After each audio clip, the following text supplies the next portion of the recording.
Here's the big question. How is it that most entrepreneurs hustle and are always busy and struggle to take just one step forward only to fall two steps back? They're dedicated, determined, and driven, but only a few finally break through and win.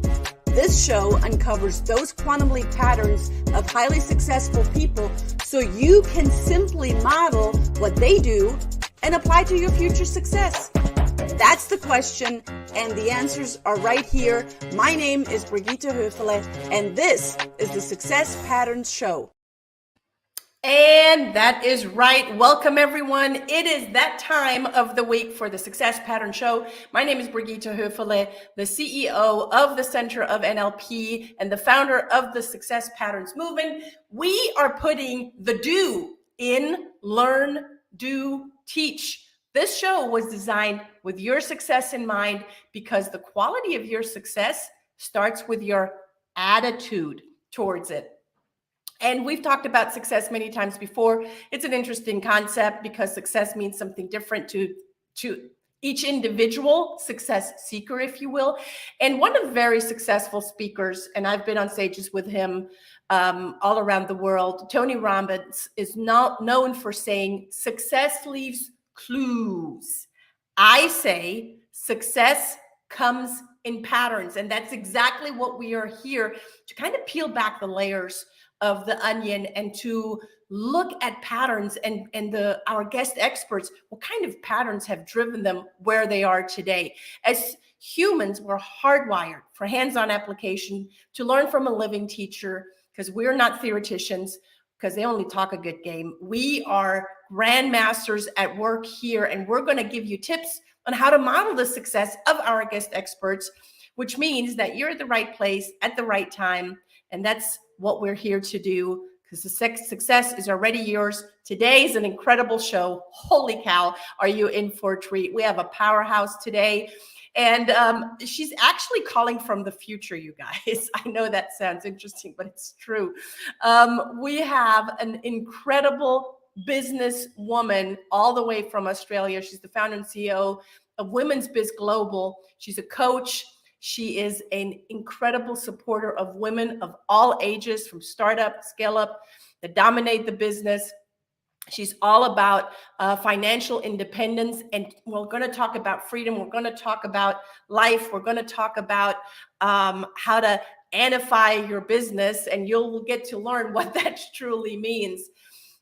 She is a success catalyst, and you are in for a treat, not just on the business side.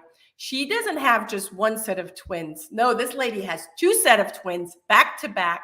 And then she had another, so she has 5 children altogether. We're going to talk a little bit about that. She's energetic. She's real. She's authentic. She's true to her brand. She is her brand. She's a Fempreneur. She's a podcast host. She's a speaker, #1 best-selling author. And she is all about business and leadership as a woman. She's the founder of Women's Biz Global. And I could go on and on and on. She's the quirky individual that I love. So if you're not driving in a car, I would highly encourage you to stand up and give a standing ovation to my good friend, who is now my good friend, Annie Gibbins. Welcome, Annie, to the show. I know we're like, wow, what an intro. Thank you so much for having me, Brigitte. I'm super pumped. We're going to have a great conversation. Oh, we're good. We already had a great conversation. Annie, you know, I shared with you earlier, and I want to share this with everyone. I'm a big Annie fan. Now I'm an even bigger Annie fan. When I was younger, when I was little, I watched Annie, and I remember watching Annie, the movie, the first time, and I'm just bawling because I love children. I love anything that goes with children. I love when children, especially little girls, are growing up and are like, you know, badasses and dominate the world and do whatever it takes. And Annie, for me, the name Annie, the figure Annie really stands for that. And how fitting it is that you're here with us, because it feels like Annie. You are Annie, and you are ready to share with us what it means to Annify your life. How? How do you amplify your life? You make it your own. You step into your own brilliance. You step in your own energy. You step into your own sense of love and joy and empowerment. You find the things that actually make you happy. And so I think a lot of life, you're doing things because other people tell you they're going to be a good idea or good for you, or that it fits in with society. And I've been through all of those phases. And so for me, it was actually about going, oh my God, the light bulb went on when I went, I've just got to be Annie. And I am quirky, and I am a bit zany, and I am high energy, but that actually makes me, that's like my secret sauce. Actually, that actually is my unique value to those that I work with, right? So now it's like, yeah, I'm going to have to amplify that, like, what does that mean to me, and so therefore it brings with it, once I start doing that, whether I'm leading a company, whether I'm doing a strategic planning session, whether I'm working with other people, they've invited me to that space, right? So I need to be the best version of me in that space. And that's not selfish. That's not arrogant. It actually just means I'm showing up 100% me. Would you want to go to a conference, a concert and see Adele get, like half cooked? No, you want all in, right? You want the people that you love, you want them to be 100% them, because, like that's their secret sauce. So for me, it's about having a business and life journey that actually embraced and adapted more and more about who I am, what are my skills, grow my knowledge, get those attributes and package it in a way that go, yeah, actually, because then it becomes effortless. Being yourself is effortless. It's not exhausting. It's fun. I love it when I call myself a fempreneur, but I also love that funpreneur that you did, Brigitte, because it is actually, when you start doing business and life fun, just being yourself, just showing up, oh my God, the world explodes, because you don't have you don't have all this weight hanging you down, all those everyone else's anchors and loads on you. It's just exhausting. I can't do exhausting. Oh, Annie, you've already dropped so many nuggets, and I sure hope you guys that as you're listening, as you're watching, that you write these things down. And one thing, you are you. And you said to me earlier, everyone else is taking. So how do you amplify your own life without being Annie, without being Brigitte? And Annie, I wonder, as a young Annie, have you ever heard in school or at home or from friends, Annie, you're just a bit too much? Have you ever heard that? Constantly. Oh my goodness. Every school report said Annie would do better if she stopped talking. Annie would do better if she stopped interrupting, because I'm like, I've got an idea. I'd love to share.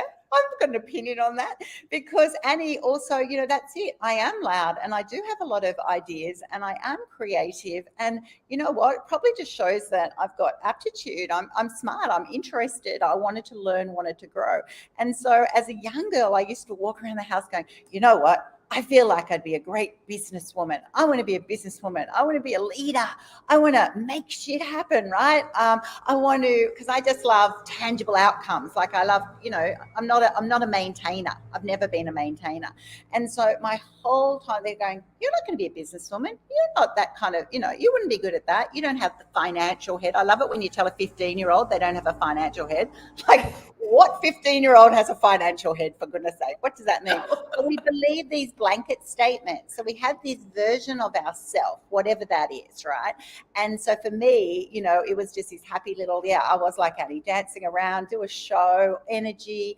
And then it's always like, be less. You've got to be less to be enough. Right. And that's say that again. You need to be less to be enough. That makes no logic sense to me. It's not logical, but that's what we do for people, right? We go and say, can you shrink? Can you stay small? So other people, for what reason? Just so that they feel comfortable, so that, things, so that you look more perfect, that you're, the child that's gone and said, just be quiet here so that we look like a really great family, be better mannered, don't interrupt, don't have your opinions, don't have all these crazy ideas because people will think you're mental, and it's like, don't. And when we limit ourselves, it doesn't benefit anyone. right? Us shrinking small benefits no one. It doesn't make anyone else better.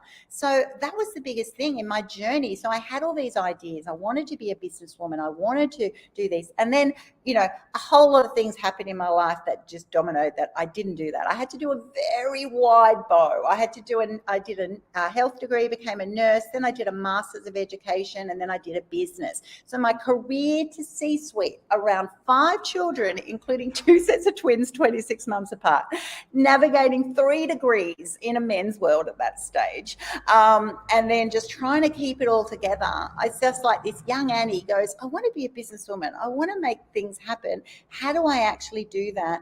And on that journey, Brigitte, I learned the golden nugget. The golden nugget is you've actually just got to create your own reality. You've got to create your own vision of success. You've got to define it. You've got to measure it. You've got to know what you value.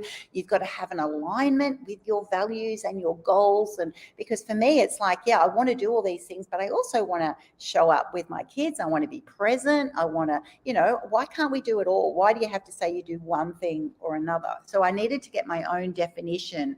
And so for me, I always have tagged success with balance and happiness. I've got 3 words. So success for me is becoming financially independent enough that I can then make the choices that will give me, freedom and opportunities in my life for myself, for my family, and for those that I now give, right? I offer scholarship programs and all sorts of things now. And so for me, it was all about, how do I grow myself in areas that I love, that make me happy. They're not hard because they're just my thing. And I've always been passionate about health and education and growth and I just, and I'm passionate about women and women having an easier journey than I had. So all of these sorts of things happen. But then if you just focus on the success, you then can, at risk of, the version of success that the world gives you, you're at the risk of burning out, right? You're a bit of overwhelm, of, just robbing those that you love of your time and your energy, which is really tragic. And then that has relationships. So for me, it was always about, how do I determine what success is? How am I going to measure it? What does it look like? But more importantly, what does it feel like for me? And also, it has to then that's because I've got balance, I'm feeling balanced, and ultimately I'm happy. I'm young Annie always. So here I am at 54, but I go, I'm becoming more and more like that little girl who used to do twirlies on the step, at 6, going, because I do. I love a stage. I love sharing. I love creating. I love making things happen. I love celebrating when other people have wins. I get so nuts. I'm like Oprah level of woohoo, right? It's so exciting. So when you've got that privilege to be on a journey, because I do coaching women around the world. Oh my God, that just floats my boat. I just get so excited every day going, oh my goodness, I can't wait to just tune in to hear what their next success outcome has been. So it's all about finding you in that space, make it your own and create your own reality. Create your own Annie. I have so many questions, and I just want to bottle you, Annie. I think if we can bottle Annie and sell Annie and Annie's passion and Annie's drive and tenacity and just the pure love for life that bubbles over. I love that. And I think everyone should have it. And I actually have a saying, when people say you're just a bit too much, I would say, well, just find something less. You don't have to. And it's and people and it's interesting because it shows you everything, or it tells you everything about that specific person, that they're just not made for enough, that they're not made for bubbling over with joy in their life, that they're not made for fill in the blanks. Exactly. And isn't that sad, Annie? It is really sad, but it's also you do you, right? So I think a lot of success is actually about not comparing yourself with other people, not telling other people that they're not good enough, not judging them. And so it is sad, but it also, sorry, I've just got someone interrupting. I'm just on a live show. I'm so sorry, this time you're completely closed. Yes. That's opportunity talking to Annie right now. So move over, Red Bull. Half an hour. Report it. Thank you. Yeah, you go and report me. Sorry Thank about you. that. For yourself. For my safety. I love it. I'm so sorry. I'm so sorry. So where were we? Yeah. So when someone says, this is my point, Brigitte, they go and say, you're not my cup of tea. And I go, of course I'm not your cup of tea. I'm more of a champagne girl, right? So I'm with the champagne people. So you need to go and get your cup of tea people. And I'm over here with my champagne people, and that's okay, because there's nothing wrong with you. You need to actually do that more. You need to find your cup of tea people more. You need to, do, if doing less and being a lesser version of yourself is where you're at, well, you have to work on that. It's actually their journey. It's their space. I think a lot of people's comments, it actually just says where they're at, right? And so we don't Totally need does. to take that personally, but we also don't need to judge it, right? I think that with a lot of us kind of go, oh, well, that person's not this and that person's not that. Who cares? Let them go and be with their tribe, find their own way, and you wish them well, and you'll always be respectful, always be kind, always try and help them. But you don't, there's no judgment there. But when you do that, it's like they've come into your space, it's not working for me. It's just like release, right? You don't have to hold anything because you're too busy just being you. And what I mean by busy is intentionally busy, intentional in your actions. Everyone feels their 24 hours, right? So how do you do that in the best way possible? You actually become the best version of yourself. You immerse yourself in the things that bring you joy and bring other people joy around you, right? And then you then just go, oh, if someone comes in and says, you're a bit too much, you go, oh, I'm a lot, and I'm probably even going to become more as I get older. Not probably. I am going to become more. And I love how you just handle the situation, right? Yeah, sure. Report me. And it's not judging the person where they're at, because they're probably a super rule follower. And you have, clearly your time is up of the 30 minutes that you've been in here. And, how dare you being in here and taking up time from my being so important. I love how you just handled that. And that was just absolutely beautiful. So we had Brian, said, go Anification Nation. We have, how does one become Annie? And does someone need to become Annie?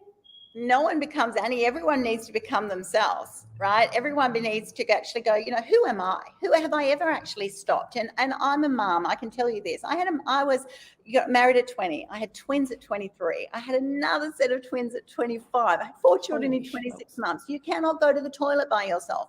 There's no bathroom breaks. You just kind of you sip so many little cups of tea that you've just had a little bit. You don't have that time to actually sit back and go, who am I?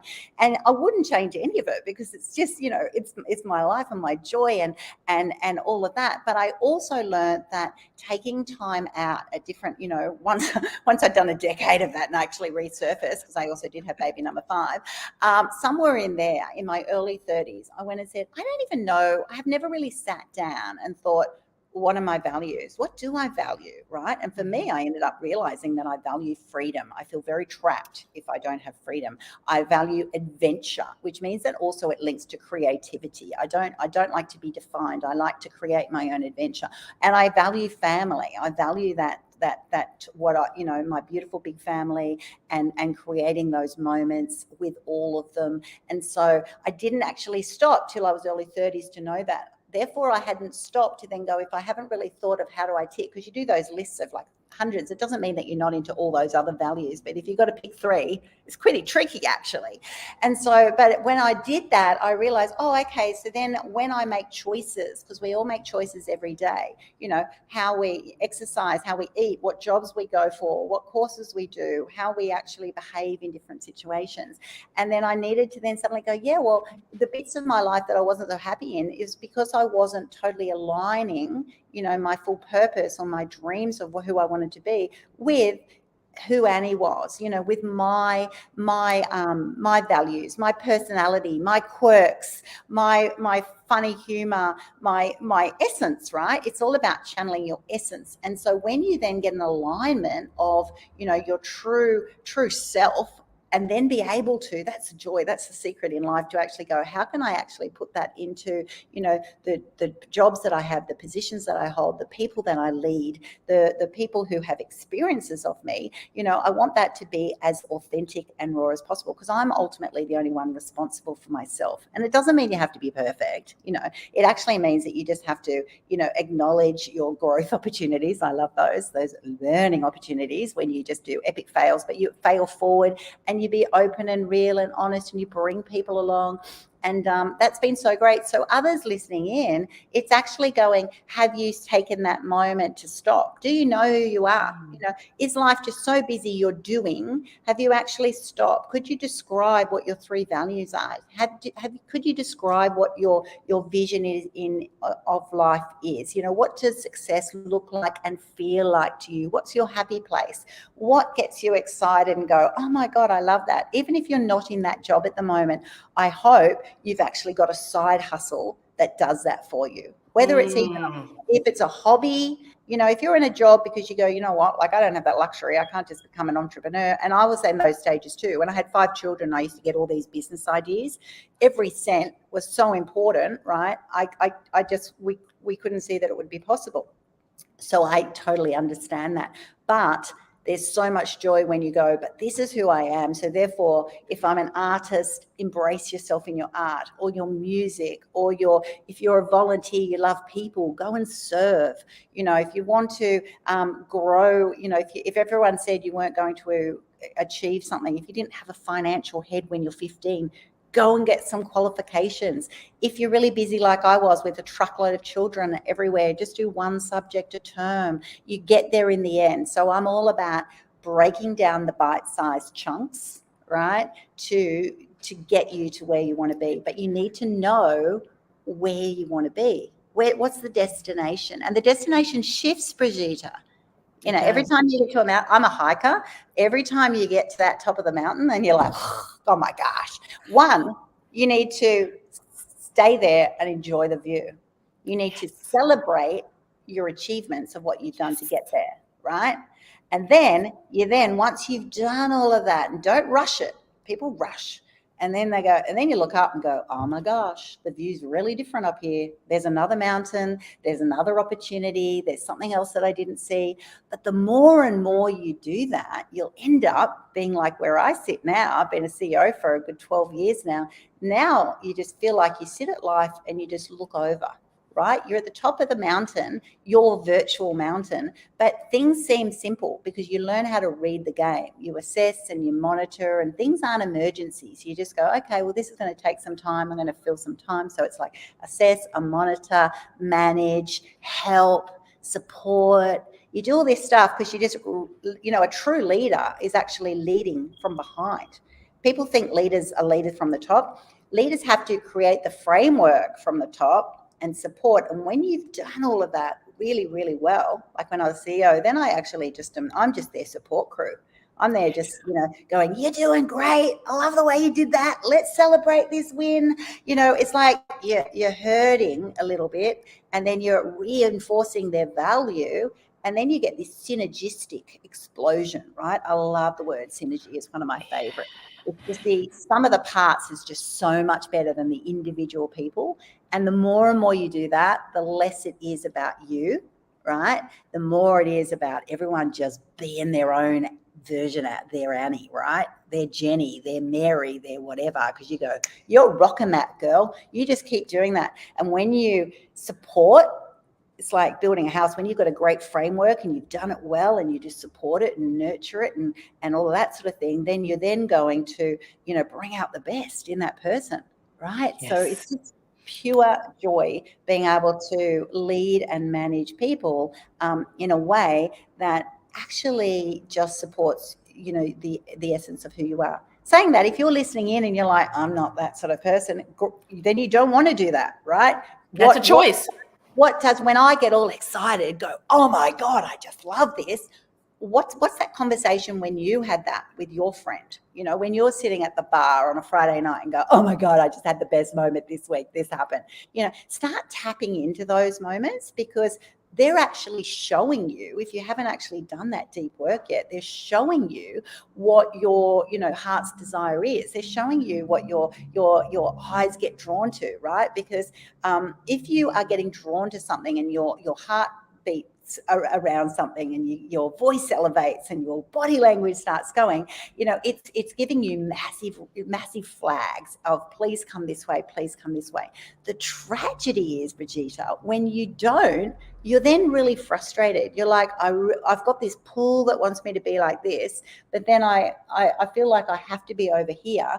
And you spend the whole time going, I feel like I'm in the wrong space. I feel like I'm not valued. I feel like I'm trapped. I feel that no one gets me. I feel overwhelmed by all of this because this isn't my thing, but I'm super comfortable over here, right? So a lot of anification is actually just going, how do you tap into all of that? And when we talk about doing the work, it's actually a joy. I mean, who doesn't like learning about themselves? Like it's something. You'd be surprised. I know that you and I know people that are like, no, I'm good, thank you. Right. And that's great too, because that's the kind of people that I choose not to work with. They've already sorted themselves out. There's so many great nuggets that you said. The being grounded in who you are and your identity, but you're also being a part of something much greater, that you're learning from, that you're leading from behind, that you're allowing people to truly step into what are their best assets, what are their best skills, what are their best talents, and then allowing them, not just allowing them to be in that, but celebrating them. Because when we do that, there's an opportunity and it's going to be absorbed on a much more effortless level of, hey, could we do that better? Or what can we improve, right? When we first lead with that celebration, when we first lead with allowing each person to be who they truly are in their essence, it suddenly becomes so much easier, doesn't it? It's so much easier. It's so much more joyful. And also it gives you the opportunity to find their gold nuggets. Oh my goodness. Like as a CEO, I have just been dazzled by, someone be coming in and they're working for you as the bookkeeper. But when you support them and they're doing their books and whatever, and then another project happens in the work environment, if you create a culture that goes and says, we're all in, we're all a team, all ideas are valuable, you don't know that bookkeeper is actually a fantastic graphic designer. And they're really going, suddenly they're like, I could create something, do something, particularly in the area when I was working in charity space. Oh my goodness, you get this cross-pollination of ideas, expertise, quirky ways, absolutely fantastic. And that person is then just like, oh my gosh, like maybe I can, bring that into the role, or maybe, they've just been valued, or it gives them confidence to go off and do something else. We've had other people who then go and have a side hustle shop, and then we buy from their shop, because you actually get to know people of, they might be doing their role, but what is the best in them, right? And everyone, it amazes me as a CEO, when you support people so much, it's almost like they don't want to leave you. I'm the person who it's a bit of a quandary for me, because I'm like going, if you get a better opportunity, you should go for that. In fact, I'll even give you time off work to go for that interview, because I want you to be the best of you. And they're like going, oh my God, I've never had a boss like that. Normally you're secretively killer beavering away going, I hope they don't see I'm on the job site, right? Whereas I'm like going, oh my gosh, and I used to say to them all the time, when that day comes that you want to go and do that next level for you, tell me, because I will support you. I will help you with your thing, because that person's going to go anyway. That person should. It's like trapping a bird. You go, I need to support you, nurture you, and I want you to do well, because that person then goes back into the world and then goes, oh my God, I'm so thankful that Annie was my boss and supported me and loved me. And you just don't know. And you don't do it so that they'll give you something back. But more and more times, just because of the world of laws of attraction and karma and everything else, you know what? You get people in your world who go, they speak well of you. They appreciate you. In fact, we never know how much value we actually have, good and bad for people. So one, you can be a negative influence and really stuff people up. And two, you can actually be this incredible influence that you didn't even realize your power or influence on that person, because you never know what's going on in their head. And it's just like years later, they'll say, remember that conversation we had at coffee. That gave me the confidence to go and take this next step. That made me feel brave enough to share this thing that had happened to me, and I thought I never could, but I did, and it really changed my world. Those moments you just go, wow, because you've got this bond, and then it basically just helped that person level up to their next level of success, right? And they're all levels. That's true leadership right there. What you just said the last few minutes, that is true leadership. I hope that I took notes, that everyone took notes, because this is such an important conversation. We hear about, business and success and leadership, and people go through all of these points. But what you just said, and when you can truly embrace that as a leader, not learn it, but you have it, you have that kind of energy around other people. You are not the businesswoman that says, but only I can shine, right? No, here woman, here friend, here girlfriend, superpower, take my shoulders and stand on them so you can shine. That's exactly. True leadership. Exactly. I used to, when I was one of my previous CEO roles, I'd get all of them into the boardroom and I'd do a little 2-minute video. I go 2-minute video grab of, tell me who you are, what you're doing, what your achievements have been. Because I work for a board, and it's very easy for Annie to turn up at the board meeting every 3 months and go, oh my gosh, well, I've been managing this and this and this and this, and I'm amazing. Well, I'm only amazing because my amazing team make me look so, right? Yes. So, I'm very good at what I do, but I'm only one cog in the wheel. Oh my goodness. Like, these people are working, they're diligent, they're so passionate about what they were doing. I was running an eye health charity, and we just felt like we were seriously saving sight every day, helping people save sight. Like, it was such joy and such passion. And so I'd make their little video grabs, and then I'd go, part of my board report was I'd then sort of go, the staff reports, I'd then go and link it to their video, because I wanted the board to know that person. I wanted them to know Betty and Jillian and Sophia and Caitlin, and I wanted them to go, and it's them. They've been working hard. They've gone and stayed back at work. They've gone and, worried about it on the weekend and want to really make sure it's better as soon as they get back on Monday morning. So when you give people credit where credit's due, when you actually put them on the stage and have their moment to shine, when you truly value their worth, people will do anything for you, right? I do. If someone appreciates me or values me, I'm like, well, how can I help you more? That's just human nature. But if you're not, then you then go, all right, man, I'm working my butt off and she gets all the credit and whatever. Well, it's not even not fair, but it's not morally right? But most leaders don't even get that. It's so simple, right? You and I get it. And I know that we have people that are watching and listening and they get it. But most leaders are like, oh, if I show appreciation and I'm actually treating them like I would treat a family member that I like, let me add that, then they'll actually do more. They'll actually go beyond their job description. What a concept, Annie. What a concept. And the reason they don't, and I've worked for a couple of people like that, who actually, they see you as a competitor.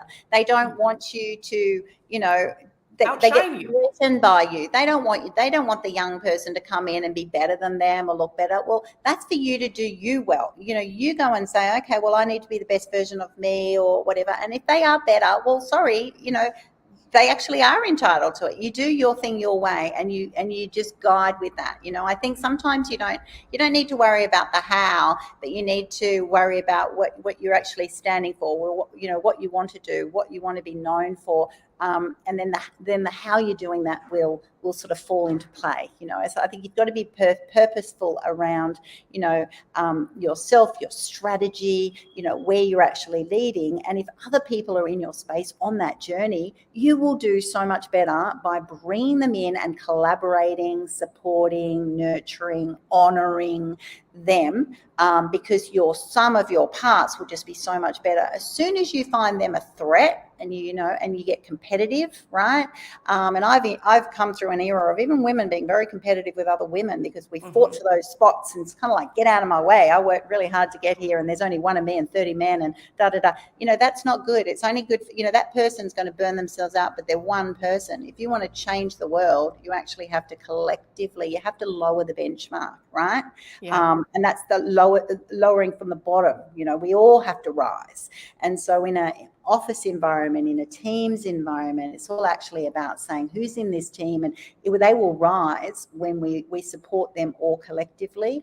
And then and not see them as competition. You know what? I used to say, I want you to make me look really awesome. Like, come on, keep doing your thing, because and we joke ego. about it because it's like, and then I go, I do look really awesome now, but I'm gonna have to tell them it's you. Like, you know what I mean? And then they'll have a giggle and go, oh, thanks, Annie. And your heart goes, because how many times have you had that time? You've written that report, you've done that, and someone else has taken the credit for it.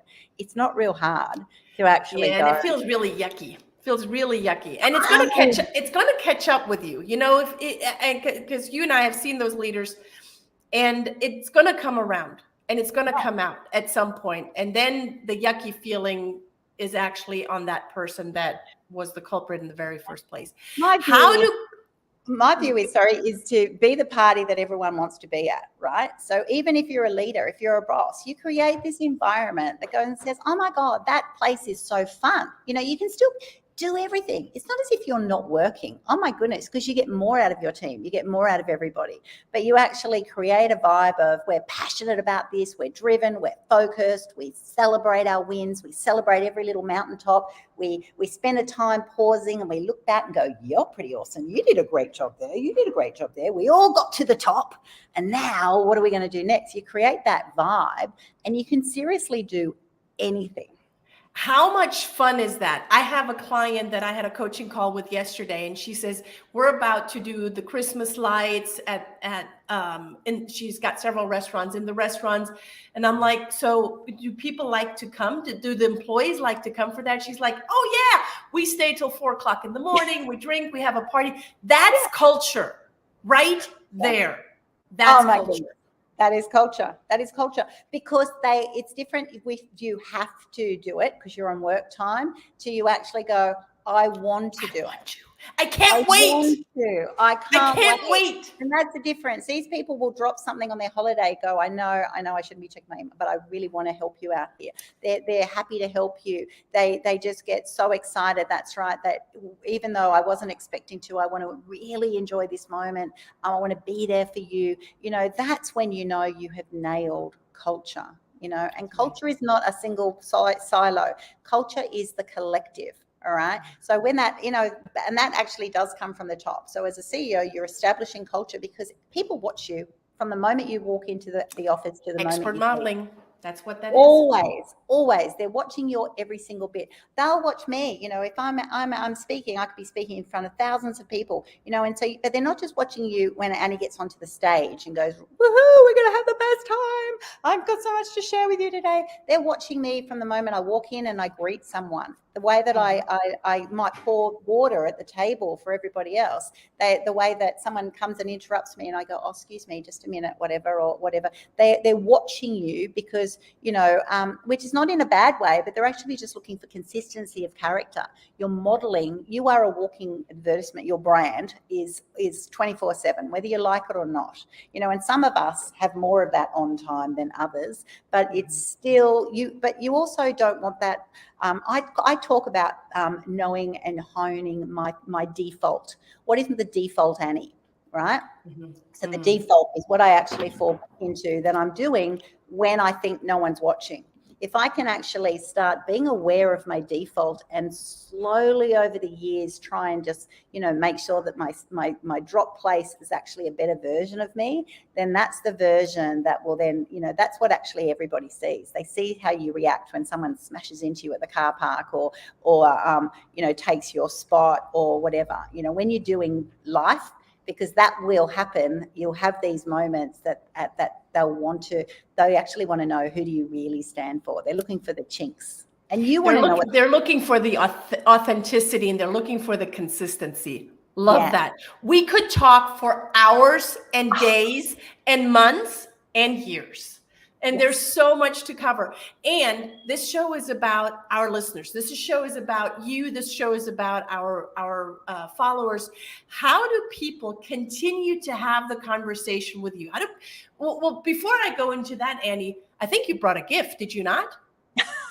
I did bring a gift. If everyone comes to womensbiztribe.com, you will find that you can actually just join my tribe, global tribe, Women's Biz Tribe, for free for the first month. And then it's only $10 a week, like seriously. And then you get to come to unlimited webinars. We've got about, 40 webinars a month that I'm just chatting away with different people around the world. We'll also have discounts and giveaways, so much free juicy stuff just by becoming a tribe member. So come on to womensbiztribe.com and just say I'd love a free trial, and then you will then pretty much, maybe today, tomorrow, you'll pop into then, I'll set it all up for you. You'll join a global community of women who actually have your back, who are there to support you, nurture you, be your cheerleaders, be your accountability partners, that we can just do business and life in a whole new way.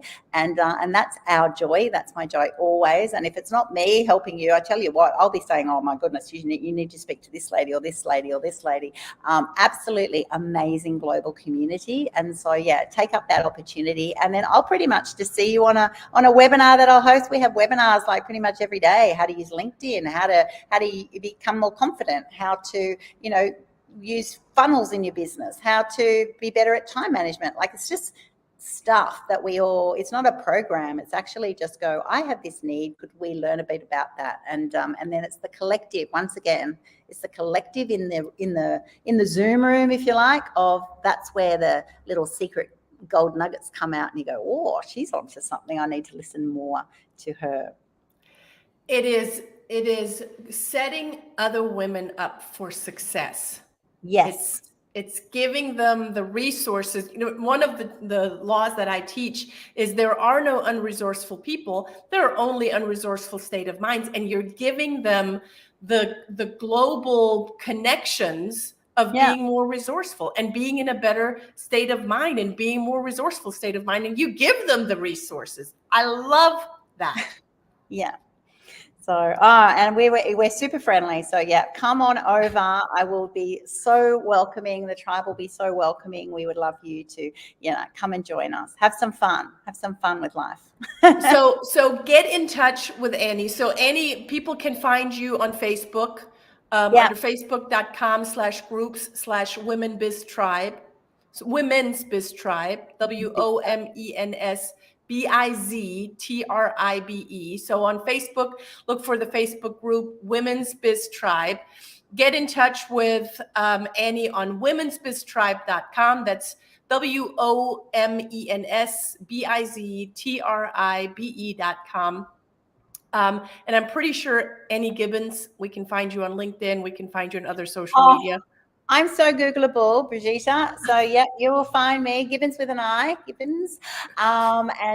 You'll definitely find me on LinkedIn. I'm super social because I value connection, right? And but I'm also value the right connections, and I want to leave that as our final word. Find people who are your champagne group, your cup of tea group, your tribe, right?